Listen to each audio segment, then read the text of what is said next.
Bienvenidos a la 2 de Televisión Española, el programa Qué grande es el cine. Hoy vamos a ver la película La balada del Narayama, película dirigida por Imamura y que fue una película que prácticamente desde su estreno en Europa, donde se llevó el gran premio del Festival de Cannes, pues obtuvo un prestigio tremendo y fue un éxito en todos los países europeos. Es una película de Imamura.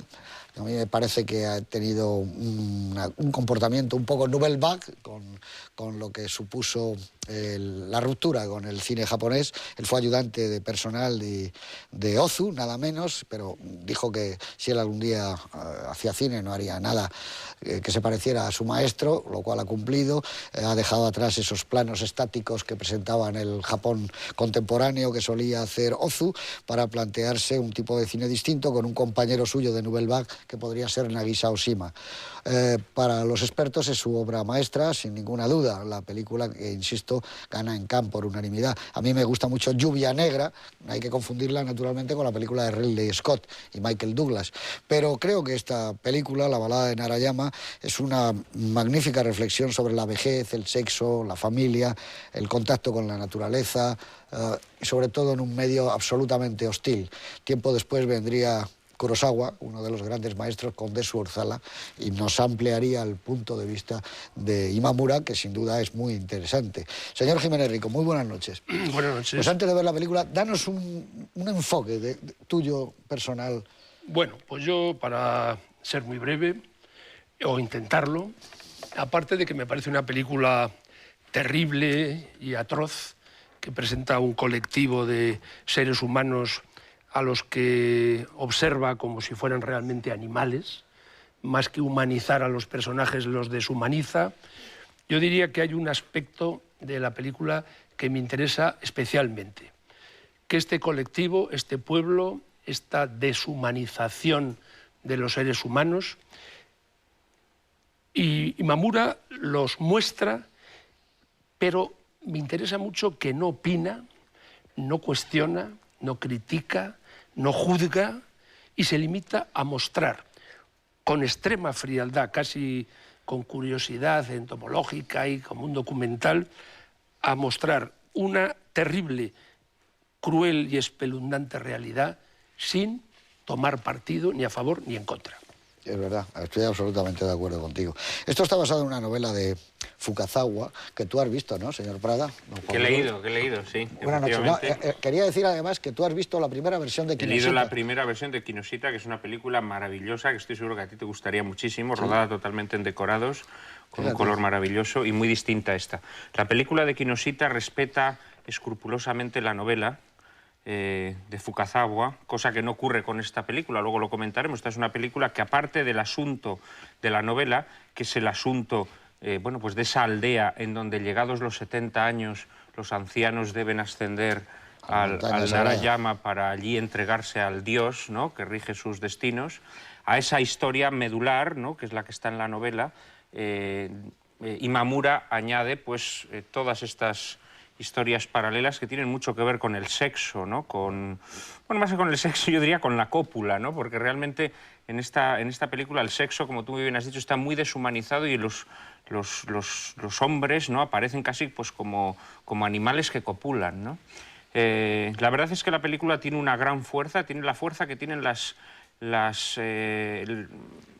metáforas ancestrales, ¿no? Porque a fin de cuentas aquí lo que nos está hablando es de la comunión del hombre con la naturaleza, de la lucha entre el hombre y la naturaleza y de cómo la naturaleza termina imponiendo sus leyes y de cómo los hombres tienen que aceptarlas, ¿no? Porque a fin de cuentas yo creo que lo que ocurre en esta aldea es que ante la escasez de alimentos pues los jóvenes se tienen que librar de los viejos para poder seguir subsistiendo, ¿no? Que es una idea pues dura, pero muy cierta y que tiene que ver con la supervivencia.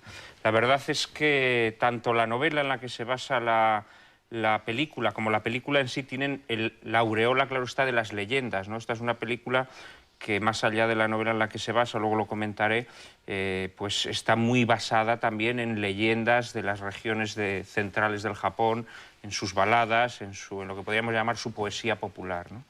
Muy bien, muchas gracias. Clara Sánchez, buenas noches. Buenas noches. Dinos algo, una cota. Antes de ver Sí, la película. es bueno hacer hincapié un poco en lo que se ha dicho, esa mezcla de violencia y de lirismo que tiene la película, que remite a tiempos muy pasados, no sabemos exactamente cuáles son en los que está ubicada la película. Desde luego no va a dejar indiferente a ningún espectador, es una de esas películas que tiene imágenes que una y otra vez te pueden venir a la cabeza y sobre todo presenta quizá, bueno, pues la otra cara del Japón no sofisticado, no es el Japón de los kimonos en que las mujeres se maquillan muchísimo, es otra cosa. Aquí las mujeres, es algo que quizá podemos resaltar después, son mujeres muy fuertes, sobre todo la madre de Tetsuo, ¿no? Orin es una mujer muy fuerte, muy de orden, pero digamos que rige una especie de matriarcado, algo que normalmente pues no se ve en el cine japonés. Muy bien, pues evidentemente es una película insólita dentro del propio cine japonés, perteneciente a uno de los cineastas más comprometidos con el cambio que podía necesitar la industria, según ellos. Jiménez Rico ha hablado de lo de ese sexo frío, es un poco Oshima, que era compañero suyo en las películas de Oshima. Estaba esa especie de mirada de hielo sobre el mundo del sexo. Aún así, la película yo creo que es interesante desde el punto de vista que en Europa no se había visto con tanta claridad es ese mundo de la sexualidad que en Japón parecía siempre como evitarse, y en cambio aquí está dado, pero nunca con un tipo de regodeo, no solo con mujeres, verán ustedes que hay cópula con animales, y claro, todo esto nos lleva a una película insólita.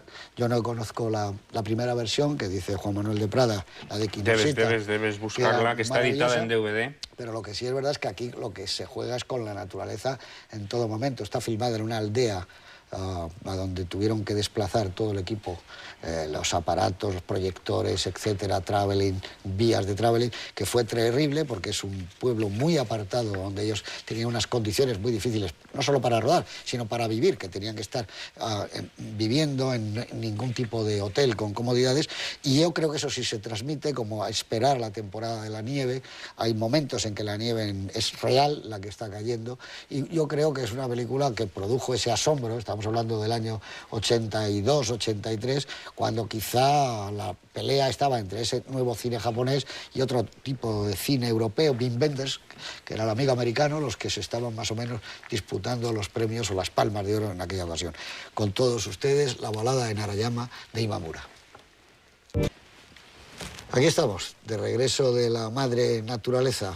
Como decía, la película es del año 1982, año del que hemos visto ya bastantes películas, para no repetirles a ustedes lo que sucedía entonces, pero sí decirles, como hace ya casi 3 horas, en la presentación de la película, que ganó la Palma de Oro del Festival de Cannes, que alcanzó un prestigio enorme, y que bueno, que vista ahora, yo creo que algo de lentitud se le ha echado encima, ¿no? No es una película...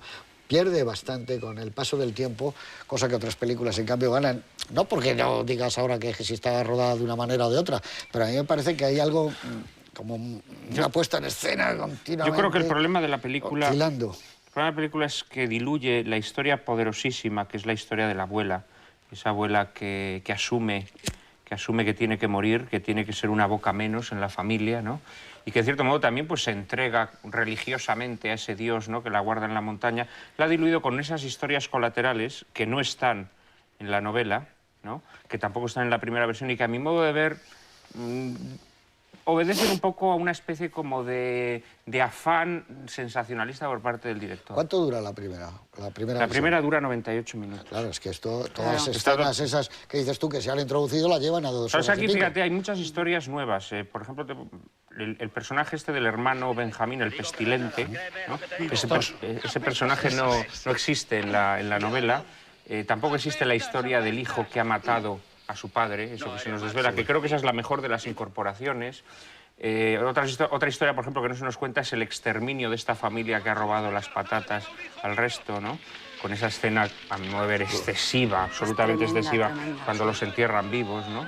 Y donde yo creo que los japoneses lo que están haciendo es exorcizar sus fantasmas, ¿no? Porque los japoneses enterraron vivos a muchos chinos. Y la verdad es que yo creo que son añadidos que, bueno, que le añaden un sensacionalismo, ¿no? Toda esa historia sexual de este hermano Benjamín, que a mi modo de ver le resta fuerza a la película, ¿no? Y le resta, creo, también capacidad dramática, ¿no? Es mi opinión. Yo creo que es que Imamura tenía quizá un excesivo prurito de patar, ¿no? A mi modo de ver, ¿no? Y quizá también documentalista, ¿no? Como que está más centrado en querer describir cómo es la vida extrema, ¿no? De gente que no tiene nada, claro. Estoy de acuerdo A mí eso no me parece yo mal. lo tengo apuntado. Bueno, mira. por ejemplo, el niño ese que aparece en Los Arrozales, sinceramente creo que es un plano de un sensacionalismo más Es un propio de afán una terrible. película. Él es un afán terrible. Más propio de una película gore que de una película de este claro. tipo. Ese plano en el que vemos como al hijo que va cargando con su madre subiendo por la montaña se le rompe la uña. Y luego vemos cómo la aparta, también me parece una cosa absolutamente gratuita y excesiva, ¿no? Creo que son